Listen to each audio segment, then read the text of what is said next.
शुरू करें। सभी पत्रकार बंधुओं को नमस्कार। आज जंतर मंतर पर अरविंद केजरीवाल जी के बिगड़ते स्वास्थ्य को लेकर और उनकी अवैध गिरफ्तारी को लेकर धरना प्रदर्शन हुआ, जिसमें इंडिया गठबंधन के सभी दलों के नेता मौजूद थे और आए, और सबने एक बड़ी चिंता व्यक्त की कि दिल्ली के सरकार के काम में रोड़ा अटकाया जाता है, दिल्ली के सरकार के काम को बाधित किया जाता है, और जो मुख्यमंत्री देश में सबसे बेहतरीन और अच्छा काम करके दिखा रहा है उसको आपने पकड़ के जेल में डाल दिया। 50 से कम उनकी शुगर लेवल है, कोई अनहोनी घटना उनके साथ घटित हो सकती है, लेकिन भारतीय जनता पार्टी अपनी तानाशाही पे उतार ली। अब ये कोचिंग सेंटर वाला जो मामला है, इसको लेके पार्लियामेंट में आज हम लोगों ने प्रोटेस्ट किया, आम आदमी पार्टी के सांसदों ने, और मैंने भारत के प्रधानमंत्री को यह चिट्ठी लिखी, और यह चिट्ठी केंद्र की सो रही मोदी सरकार को जगाने के लिए। कब जागेगी मुझे नहीं पता, उसके लिए कितनी लड़ाई लड़नी पड़ेगी ये भी नहीं पता, लेकिन यह चिट्ठी केंद्र सरकार को जगाने के लिए है। और क्या लिखा है मैंने? देश में बहुत सारे कोचिंग सेंटर इस समय ऐसे हैं जो पेपर लीक का अड्डा बन गए हैं। बहुत सारे कोचिंग सेंटर्स ऐसे हैं जो मनमाने ढंग से गरीब छात्रों से फीस लेते हैं, उनके मां बाप अपनी जमीन गिरवी रख के, गहना गिरवी रख के अपने बच्चों को कोचिंग में पढ़ाते हैं, और सुविधा के नाम पर बेसमेंट में उनको पढ़ाया जाता है, बेसमेंट में उनकी लाइब्रेरी खोली जाती है, हॉस्टल है तो वहां ठीक से इंतजाम नहीं, और मनमाने ढंग से उनसे वसूली की जाती है, पैसा लिया जाता है। तो ये ठीक कैसे होगा? इस लूट पे रोक कैसे लगेगी? ये तभी संभव है जब भारत सरकार कोचिंग सेंटर्स को रेगुलेट करे, कोचिंग सेंटर्स को कानूनी दायरे के अंदर लेके आए, और उनकी इन तमाम कारगुजारियों पर रोक लगाने के लिए सख्त कानून देश के अंदर बने। लेकिन दुर्भाग्य से ऐसा नहीं हो रहा है। क्यों नहीं हो रहा है? क्योंकि भारतीय जनता पार्टी के नेताओं से इन कोचिंग सेंटर्स के लोगों का रिश्ता है, और इसी के कारण देश के लाखों नौजवानों का जीवन बर्बाद हो रहा है। प्रधानमंत्री जी और भारत की सरकार और भारतीय जनता पार्टी कोई कार्रवाई करने के लिए तैयार नहीं। अब मैं ये जो 24 लाख बच्चों का भविष्य बर्बाद हुआ नीट एग्जाम में, उसमें एक, और उसके पहले यूपी में एक एग्जाम कराने वाली company Edu Test Solutions Private Limited, ये कंपनी है अहमदाबाद की, गुजरात की, और ये कंपनी अलग अलग राज्यों में परीक्षाएं कंडक्ट कराती है, परीक्षाएं संपन्न कराती है। तो ये खबर है जिसमें लिखा हुआ है कि ये जो एग्जाम है Edu Test Solutions Private Limited के द्वारा उत्तर प्रदेश में कराया गया, जिसमें पेपर लीक हुआ था, इस कंपनी को ब्लैक लिस्टेड किया गया उत्तर प्रदेश की सरकार के द्वारा। ऐसे ही कई राज्यों में, गुजरात में पेपर लीक में इस कंपनी का नाम, बिहार के पेपर लीक में इस कंपनी का नाम, नीट के पेपर लीक में इस कंपनी का नाम, और जो इसका मालिक है सुरेश चंद्र आर्या, उसका रिश्ता है भारत के प्रधानमंत्री के साथ। उसकी तस्वीरें सुरेश चंद्र आर्या की मिल जाएंगी भारत के प्रधानमंत्री नरेंद्र मोदी जी के साथ। अब आप मुझे बताइए, ये पेपर लीक कराने वाली कंपनियां अगर देश के प्रधानमंत्री से अपना रिश्ता रखती हैं तो कौन सी सीबीआई, कौन सी ईडी उनके खिलाफ कार्रवाई करेगी? क्या कार्रवाई होगी इन लोगों के खिलाफ? पेपर लीक होगा तो छात्रों को कहां से न्याय मिलेगा जब उसका रिश्ता सीधे प्रधानमंत्री से ही है? तो इसलिए मैंने भारत के प्रधानमंत्री को आज चिट्ठी लिखी है और ये मांग की है कि आप कोचिंग सेंटर्स को रेगुलेट करने के लिए कोचिंग सेंटर्स को कानून के दायरे में लाइए। कोटा राजस्थान के अंदर छात्र आत्महत्या करते हैं, नीट के एग्जाम में धांधली और पेपर लीक होने के कारण छात्र आत्महत्या करते हैं, बार बार परीक्षाएं देने पर पेपर लीक से सफल न होने के कारण छात्र आत्महत्या करते हैं। ये आत्महत्या नहीं है, ये इन कोचिंग सेंटर्स की धांधली के कारण हुई हत्याएं हैं। और इसलिए कोचिंग सेंटर्स को नियमों कानूनों के दायरे में लाना होगा। ये मैंने केंद्र सरकार से और भारत के प्रधानमंत्री से मांग की है। और अंतिम एक बात कह के अपनी बात खत्म करूंगा। ये जो दुर्भाग्यपूर्ण हादसा राजेंद्र नगर में हुआ, इसके लिए सिर्फ दो बात मैं कहूंगा। 20-20, 25-25 साल से बेसमेंट में लाइब्रेरी और क्लासेस चल रहे थे और एमसीडी में भारतीय जनता पार्टी 15 साल तक थी। क्या कार्रवाई की आपने? क्या कार्रवाई की? हम तो 1 साल से आए हैं, हमसे आप सारे हिसाब चाहते हैं, हम देंगे भी। हमने काम भी किया।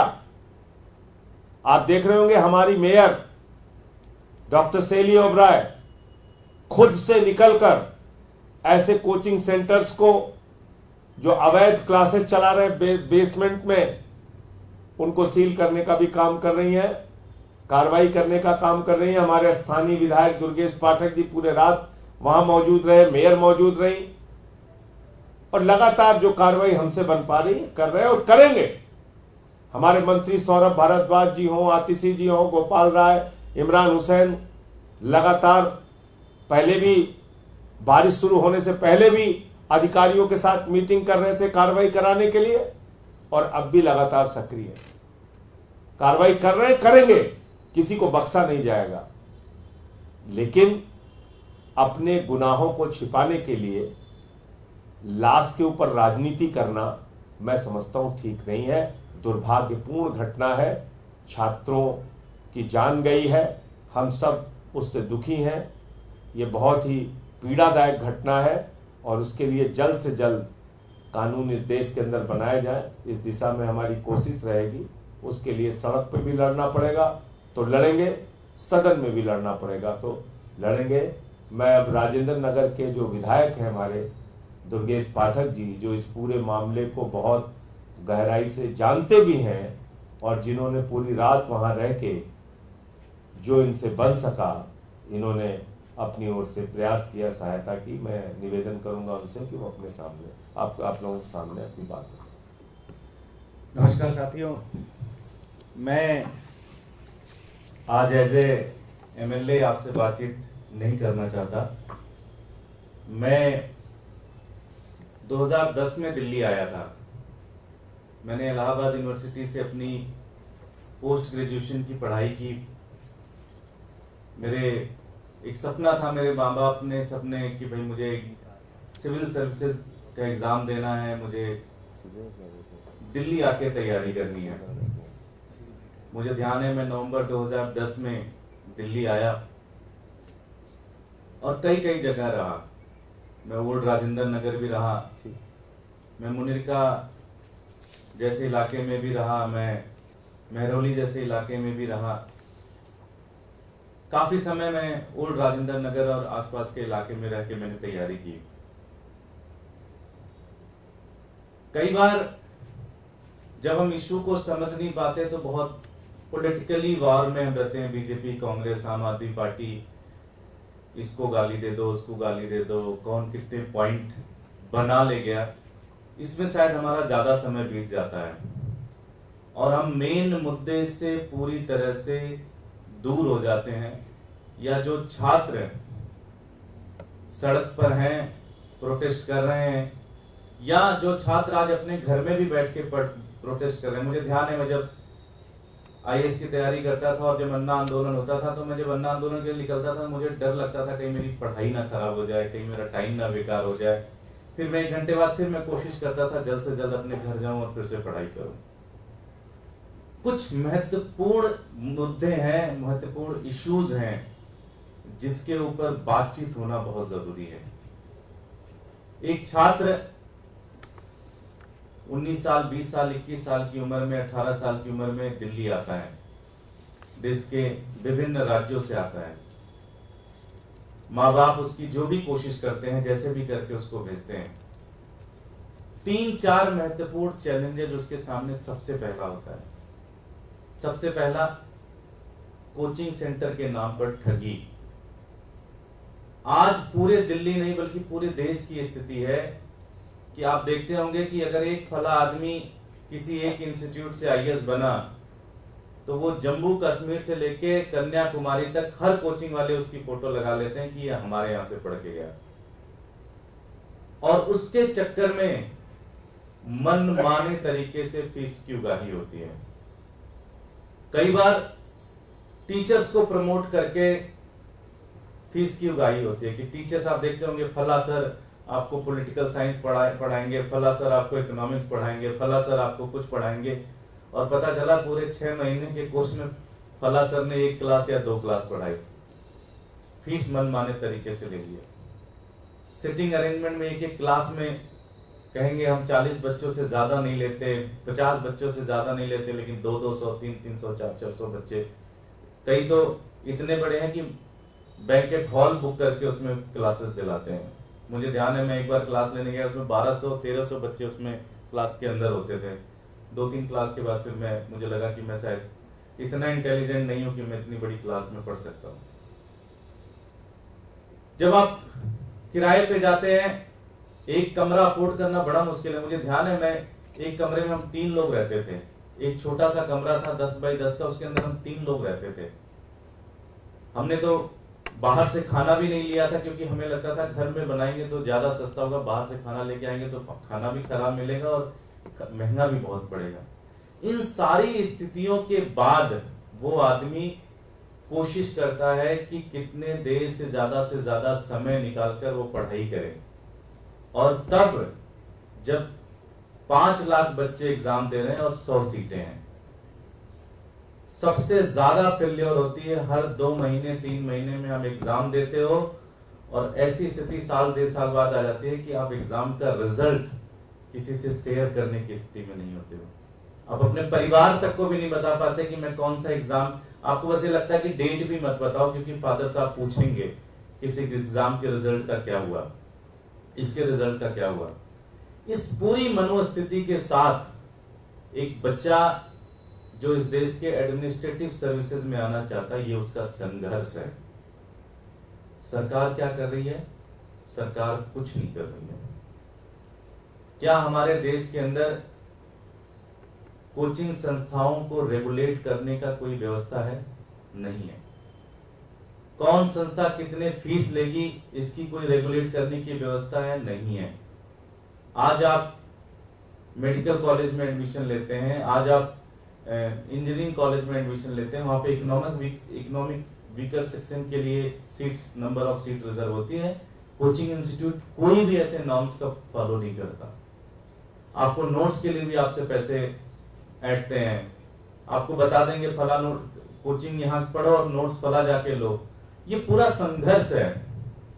मैं संजय भाई का बहुत बहुत धन्यवाद दूंगा कि जो इनिशिएटिव इन्होंने लिया कि एक कानून बने, एक रेगुलेशन बने सारे कोचिंग इंस्टीट्यूट्स को रेगुलेट करने के लिए, चाहे वो फीस हो, चाहे वो हॉस्टल हो, चाहे वो फूड हो, चाहे वो नोट्स हो, चाहे वो भ्रामक जो एक तरीके से इनके एडवर्टीजमेंट है, इन सारी चीजों को जब तक आप रेगुलेट नहीं करेंगे, इसका कोई सिस्टम नहीं बनाएंगे, एक बच्चा जो अपनी जीवन के सबसे प्राइम टाइम पे ये तैयारी करता है, उसका एक बहुत बड़ा एनर्जी इन सब चीजों में वेस्ट होता है और इन सारी फ्रॉड चीजों के अंदर वेस्ट होता है। मेरी विनती है, मैं दिल्ली सरकार से भी ये विनती करूंगा, मैं केंद्र सरकार से भी ये विनती करूंगा कि आप जल्द से जल्द इसके ऊपर कानून ले आए, इस पूरे सिस्टम को कैसे रेगुलेट किया जाए इसके ऊपर बातचीत होनी चाहिए, चर्चा होनी चाहिए, इसमें छात्रों से भी बातचीत होनी चाहिए, जो लोग इसमें तैयारी कर रहे हैं उनके समूह के साथ भी मुलाकात हो, उनसे बातचीत हो। और एनफ इज एनफ, मैं पहले दिन से कह रहा हूं, इस इंसिडेंट से हमें सीख लेना होगा कि आने वाले समय में किसी बच्चे के साथ ऐसी घटना ना घटे, उसका कोई मानसिक शोषण ना हो, कोई इकोनॉमिक शोषण ना हो उसका इस तरह से हो, और इससे हम एक ऐसा एनवायरनमेंट दे सके कि जो बच्चा जो करना चाहता है वो कर सके, जो तैयारी करना चाहता है वो तैयारी कर सके, और उसका किसी भी तरह से कोई शोषण ना हो इस देश के अंदर। बहुत बहुत धन्यवाद। दुर्गेश जी, आपने कहा कि आप और मेयर लगातार वहाँ पे थे, तो पहले जो बीजेपी के नेता थे वो आपके सवाल खड़े कर रहे थे, और आपकी जो स्थानीय पार्षद हैं आदित्य चावला, उनको सवाल खड़े कर रहे हैं कि काम ढंग से नहीं किया, नजर नहीं आ रही। देखिए, मैं बहुत पिछले 4-5 दिन से मैंने देखा, मैं जनरली फिल्मों में देखता था कि लोग लाशों के ऊपर राजनीति करते हैं।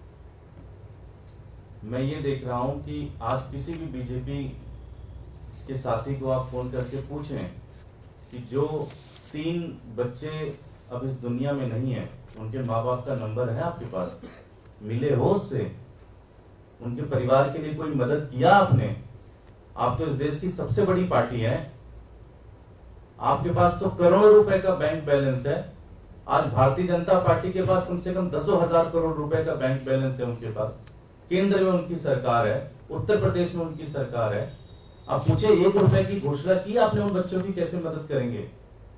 सिर्फ लाशों पे राजनीति करनी है। पहले फला को गाली देना, फिर धमाक को गाली देना, फिर इनको गाली देना, फिर उनको गाली देना। सलूशन चाहिए। इस देश के लोग परेशान हो चुके हैं इस तरह से गंदी राजनीति से। मैं वहां जाता हूं, खड़े रहते हैं लोग, कहते हैं भैया गंदी राजनीति से परेशान हो गया हूं।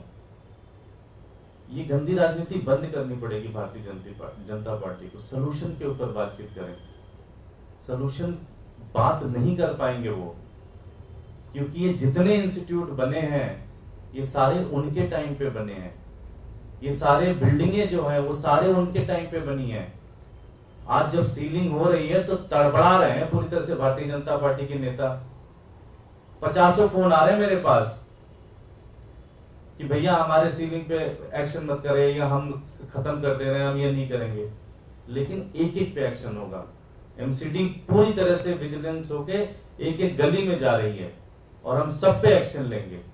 ये गंदी राजनीति बंद करनी पड़ेगी। लाशों के ऊपर जो राजनीति भारतीय जनता पार्टी कर रही है इसके ऊपर बंद करना पड़ेगा। एक सवाल संजय जी आपसे है, सभी दुख और खेद व्यक्त कर रहे हैं राजनीतिक घटना पर। दिल्ली सरकार के मंत्रियों से मैंने बात की, उन्होंने कहा कि मैंने मंत्रियों अधिकारी को कह दिया था कि डिसिप्लिन करें, नहीं सुना गया। हमने आज जो दिल्ली के चीफ सेक्रेटरी नरेश कुमार, उनसे बात करने की कोशिश की कि भाई अगर अधिकारी ने कहा था वीडियो जारी कर रहे हैं, डिसिप्लिन क्यों नहीं हुई? तो उन्होंने माइक पे हाथ मारा, कह रहे पंगा क्यों ले रहा है, जाके मंत्री से पूछ ले। तो किससे पूछे जाकर सवाल? देखिए, इन अधिकारियों का दिमाग क्यों खराब है? क्योंकि इनके पीछे भारतीय जनता पार्टी और दिल्ली का एलजी, ये दोनों लोग इस बात के लिए पूरा इनको प्रश्रय दे रहे हैं कि जैसे मन चाहे वैसे दिल्ली को बर्बाद करो। लेकिन हम लोग बर्बाद होने नहीं देंगे दिल्ली को। एक्सपोज करेंगे, लड़ेंगे आपसे और अपना अधिकार छीन के लेंगे। और हम जानते हैं कैसे होता है। नहीं बना रहे थे ना मोहल्ला क्लिनिक, केजरीवाल जी 9 दिन बैठे एलजी के यहां और काम करा के लाए।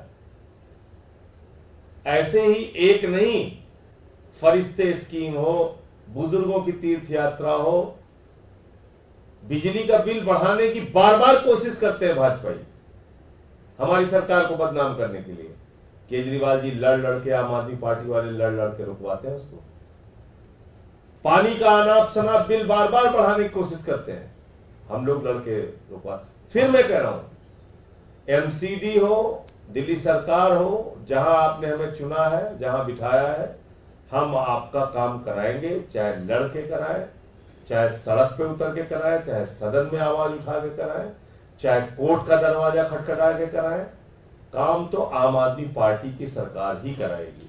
और एमसीडी के बारे में जैसा अभी दुर्गेश जी ने बताया, मेयर और स्थानीय विधायक और सारे हमारे विधायक सब लोग अब सक्रिय हैं। जितने भी ये बेसमेंट में इलीगल एक्टिविटीज चल रही हैं पूरे दिल्ली के अंदर, उसको रोक लगाने का काम करेंगे और सील करने का काम करेंगे। चीफ सेक्रेटरी सवालों से ऊपर नहीं है, उसको जनता के पैसे से तनख्वाह मिलती है, उसको जवाब देना होगा।